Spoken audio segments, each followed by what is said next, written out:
Tinawag siya na Tigbraring kasi nga bibiringin ka muna bago mo marating yung tuktok nito. Hi guys! Nandito na tayo sa tuktok ng Mount Tigbraring.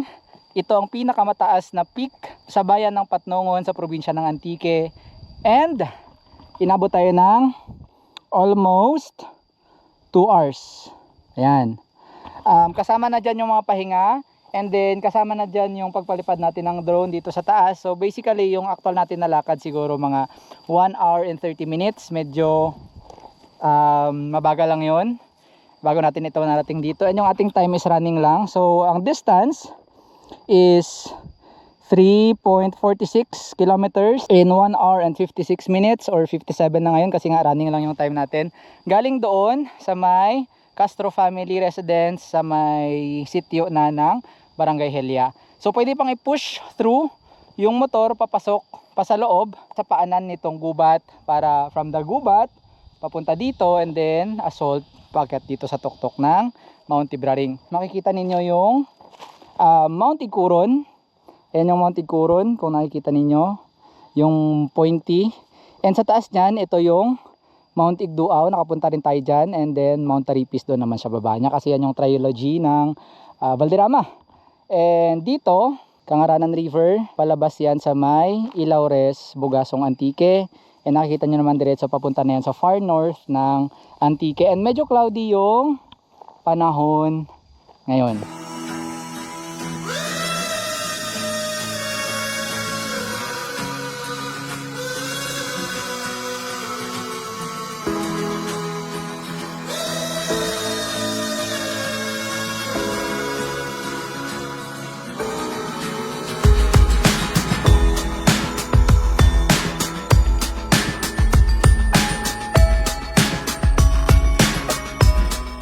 So yung view dito tingnan natin. Bangin yan.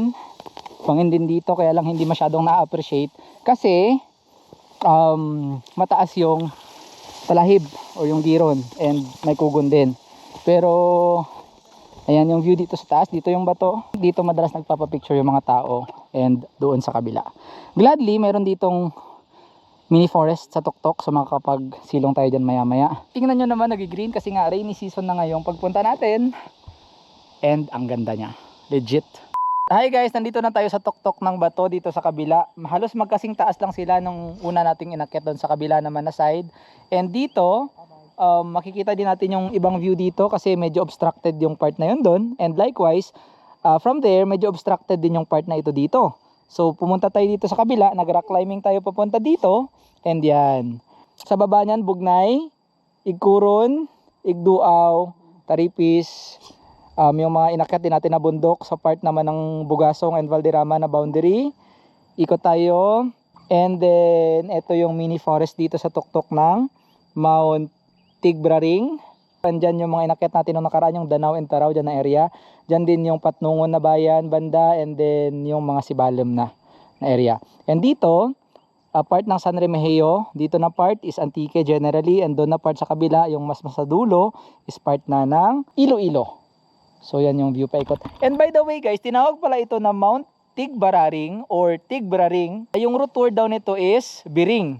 Ibig sabihin ng Biring, yung napulikat ka ba na nai-experience mo kapag napagod na yung legs mo kakalakad.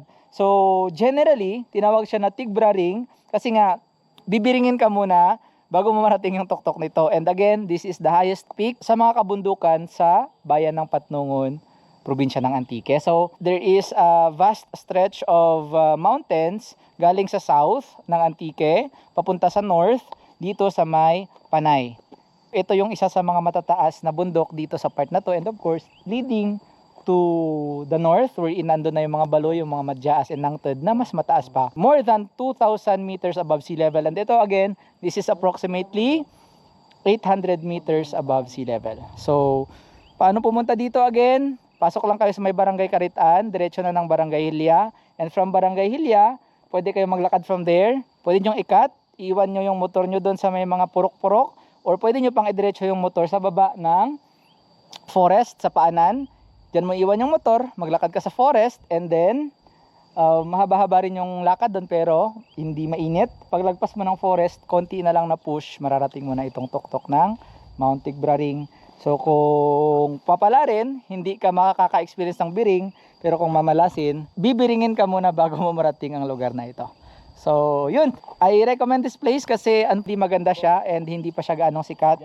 Although marami na rin recently ang umakyat dito, pero if you are just like me na mahilig pumunta sa mga lugar na hindi masyadong pinupuntahan ng nakararami, this place is good for you. Share ko lang, bye bye, salamat!